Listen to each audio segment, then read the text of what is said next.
Hello viewers, this is Himanshu Shekhar. आज हम injuries के बारे में बात करेंगे। तो इंजरीज जो है वो दो टाइप की होती है, मैक्रो ट्रॉमा और माइक्रो ट्रॉमा। मैक्रो ट्रॉमा जो है वो एक एक्यूट इंजरी है और जो माइक्रो ट्रॉमा है वो एक ओवर यूज इंजरी है। तो जो एक्यूट इंजरी जो होती है वो जैसे अगर किसी को लग रही है तो लगने से लेकर 12 घंटे तक जो इंजरी आती है उसे हम एक्यूट इंजरी कहते हैं। और जो पोस्ट एक्यूट इंजरी होती है वो 12 आवर से लेकर जो 48 घंटे तक जो चोट रहती है उसे हम पोस्ट एक्यूट इंजरी में कहते हैं। तो उसके बाद आएगी हमारी क्रोनिक इंजरी। क्रोनिक इंजरी जो होती है वो 48 आवर्स के ऊपर जो इंजरी होगी उसे हम क्रोनिक इंजरी कहेंगे। यानी कि जिस चोट को 48 घंटे से ज्यादा का समय हो गया तो उसे हम एक ओवरयूज एक क्रोनिक इंजरी में उसे हम कह सकते हैं। तो उसके बाद हम कहते हैं कि सॉफ्ट टिश्यू इंजरी, जो इंजरी होती है सॉफ्ट टिश्यू होती है, हार्ड टिश्यू और जॉइंट इंजरी होती है। सॉफ्ट टिश्यू इंजरी जो आ गई वो आपकी टेंडन्स के रिलेटेड आ गई या फिर मसल्स के रिलेटेड आ गई, उसे हम सॉफ्ट टिश्यू इंजरी कहेंगे। अब आ गई आपकी बोन और hard tissue injury. Bone injury या फिर हार्ड टिश्यू इंजरी जो भी होगी वो आपकी वो आपकी बोन से वो रिलेट करेगी। यानी कि आपके शोल्डर के या फिर शोल्डर की जो डिसलोकेशन होगी या फिर कोई फ्रैक्चर होगा बोन में, उसे हम बोन की इंजरी में या फिर हार्ड टिश्यू इंजरी कह सकते हैं। तो नेक्स्ट हम कहेंगे जैसे कि जॉइंट इंजरी। जॉइंट इंजरी में जो वो कहा जाएगा आपके किसी भी जॉइंट में कोई इंजरी आएगी, चाहे वो स्प्रेन आए या जैसे कि आपका कोई लिगामेंट वगैरह थोड़ा टेयर वगैरह होता तो वो आपकी जॉइंट इंजरी में आएगी, या फिर डिसलोकेशन होती है वो भी आपकी जॉइंट इंजरी में ही आएगी। तो यहां पर मैं एक चीज क्लियर करूंगा, जो बोन इंजरी में आएगी वो ज्यादा फ्रैक्चर्स होंगे, उसमें वो डिसलोकेशन आएगी। डिसलोकेशन जो होगी वो जॉइंट्स में होगी। ओके, तो अगर हम अभी बात करेंगे बोन्स की लेयर्स के बारे में, तो बोन्स की जो लेयर है, जो टॉप मोस्ट लेयर होती है वो होती है पेरियोस्टम। दूसरी जो होती है वो आ गई आपकी जो कॉर्टिकल या फिर हार्ड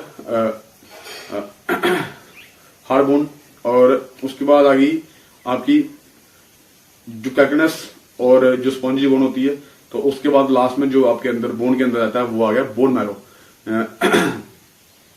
ये आपकी बोन्स की लेयर आएगी। अब हम बात करेंगे जो कि जो स्किन की लेयर्स होती हैं। तो जो फर्स्ट लेयर आएगी, जो अपर मोस्ट लेयर आएगी आपकी, वो एपिडर्मिस आएगी।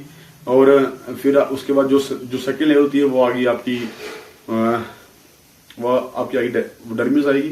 जो थर्ड लेयर होगी वो आपकी हाइपोडर्मिस आएगी। तो इंजरीज हमें बॉडी में कहीं भी लग सकती है, चाहे वो कोई स्पोर्ट्स एक्टिविटी करते हो रही हो या फिर कोई एक एक्सीडेंट हो रहा है या कैसे भी। तो अब हम बात करेंगे जो स्पोर्ट्स इंजरी जो मेन है, जो कॉमन है, जो वो है क्रैम्प्स। जैसे कि कोई भी हम वर्कआउट कर रहे हैं तो क्रैम्प्स किसी को भी आ सकते हैं। उसमें क्रैम्प्स क्यों आते हैं? क्रैम्प्स का रीजन एक तो अगर आपका वाव प्रॉपर नहीं है, एक वो कारण होता है, और एक कारण होता है कि जो इलेक्ट्रोलाइट्स होते हैं उनमें कमी आ जाती है, उनमें इम्बेलेंस आ जाता है। यानी कि जो हमारे इलेक्ट्रोलाइट्स होते हैं जैसे कि कैल्शियम हो गया, सोडियम हो गया, पोटेशियम हो गया, या फिर जो फास्फोरस हो गया, या फिर क्लोरीन या फिर मैग्नीशियम, इनमें जो इम्बेलेंस होगा उसे आप जैसे इनमें इम्बेलेंस होगा तो वो किसी भी जो कोई भी व्यक्ति होगा उसको वो क्रैम्प्स आ जाएंगे। और इन क्रैम्प्स के लिए एक थोड़ा सा हल्का सा एक फर्स्ट एड आप कह सकते हैं, फर्स्ट एड दी जाती है। वो है कि पानी में थोड़ा सा ल्यूकॉम वाटर में थोड़ा सा सॉल्ट ऐड करके उसको पीना है। तो काफी हेल्प करता है। क्योंकि उनमें सॉल्ट में थोड़े से जो इलेक्ट्रोलाइट्स होते हैं वो प्रेजेंट आते हैं, तो उसकी वजह से। और क्रैम्प्स को एक और तरीके से थोड़ा उसको ट्रीट किया जा सकता है, जैसे कि आप जो फ्लेक्सिबिलिटी एक्सरसाइज कीजिए उससे भी ये क्रैम्प्स ठीक हो सकते हैं। अब हम बात करेंगे स्टिच की। स्टिच क्या है? वो एक तरह का क्रैम्प है। एक स्टिच एक क्रैम्प है जो किस पोर्शन में होता है, जो आपको एक एब्डोमेन रीजन, जो आपका एब्स का जो रीजन आता है वहां पर ये इंजरी होती है, वहां रहता है। तो उसके बाद हम जो मसल जो क्रैम्प के बारे में बात करेंगे, तो एक एक्यूट आ गया और एक एक डिलेड आ गया। जो एक्यूट आ गया वो उसी वक्त इमीडिएट होगा, इमीडिएट क्रैम्प होगा, वो आपका एक्यूट आ गया। और जो डिलेड क्रैम्प होगा वो आपका 24 आवर से लेकर 48 आवर के बीच में रहेगा, वो एक डिलेड क्रैम्प में आपका आएगा। तो अब बात करेंगे हम ओडेमा की। ओडेमा क्या है? वो स्वेलिंग है किसी भी बॉडी पार्ट में। अगर कोई आपको स्वेलिंग हो रही है तो हम उसको कहेंगे ओडेमा कहेंगे। उसको हम ओडेमा कहेंगे। और जो कंट्यूजन है, कंट्यूजन कहीं भी आपको कहीं हिट होता है तो वहां पर थोड़ी सी जो बॉडी पार्ट जो होता है वो स्वेल कर जाता है, तो उसको हम कहते हैं कंट्यूजन, यानी कि रोड़ा जिसे कह सकते हैं हम, वो कंट्यूजन। ये किसी बॉडी पार्ट में होती है, ज्यादातर हेड में होती है। जैसे कोई हिट किया किसी ने तो वो जल्दी वो स्वेल कर जाएगा, तो उससे हम कहेंगे ये कंट्यूजन। अब आएगा एक हेमाटोमा। हेमाटोमा क्या होगा? आपके रेडनेस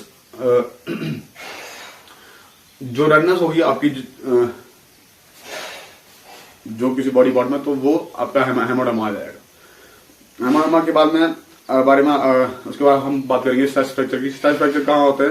जो फुट की फिंगर्स होती हैं ज्यादातर वहां पर होता है, और इसे मार्च फ्रैक्चर भी कहा जाता है। तो ऐसे ही बहुत सारी इंजरी हैं, जैसे कि आपकी ये जो टेनिस एल्बो आ गई। जो टेनिस एल्बो जो भी है वो भी एक ओवर यूज इंजरी है।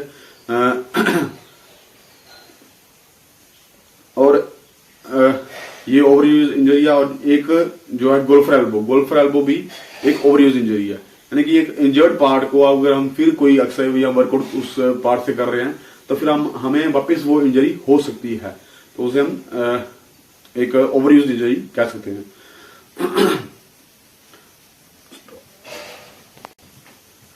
अब हम बात करेंगे जो एंटीरियर लेग में जो पेन होती है हमें, उसे कहा जाता है शिन स्प्लिंट।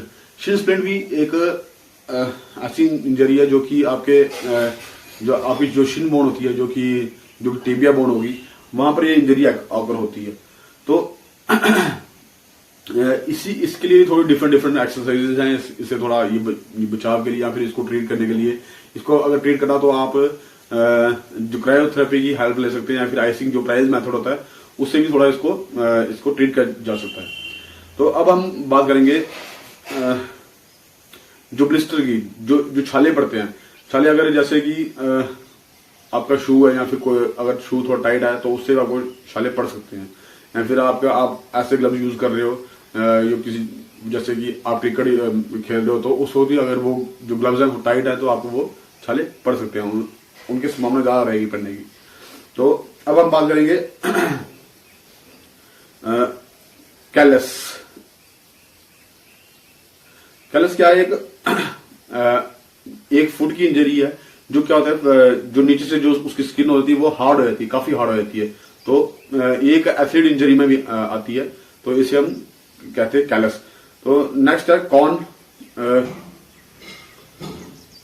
ये क्या है कि जो फुट की लेयर होती है वो हार्ड हो जाती है, और जो फुट की लेयर की हार्डनेस को जो हार्ड हो जाती है तो उसे कॉर्न इंजरी कहते हैं। और जो एथलीट फुट होता है वो क्या होता है? रननेस बिटवीन द फुट। जो फुट की फिंगर्स होती हैं उनके बीच में रननेस और या फिर कोई फंगस टाइप उसमें हो जाती है, तो उसे एथलीट फुट कहा जाता है। और उसके बाद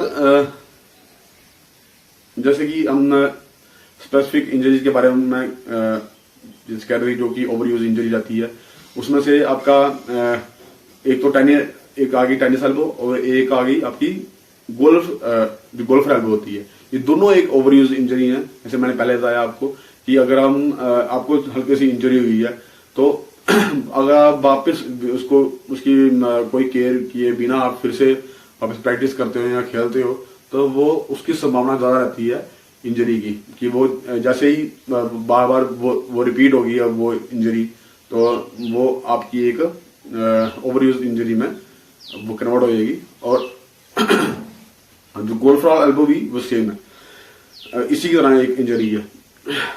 और एक एंटीरियर लेग पेन आ गया। एंटीरियर लेग पेन में आपकी जो शिन स्प्लिंट आते हैं वो जैसे कि जो शिन स्प्लिंट होगी या फिर आप इसको कॉमन वर्ड में शिन पेन बोल सकते हैं।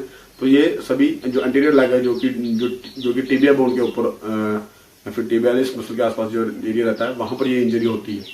तो उसके बाद आ गया आपका एचलिस टेंडन। एचलिस टेंडन जो है एक स्ट्रॉन्गेस्ट ये टेंडन है हमारी बॉडी का, और ये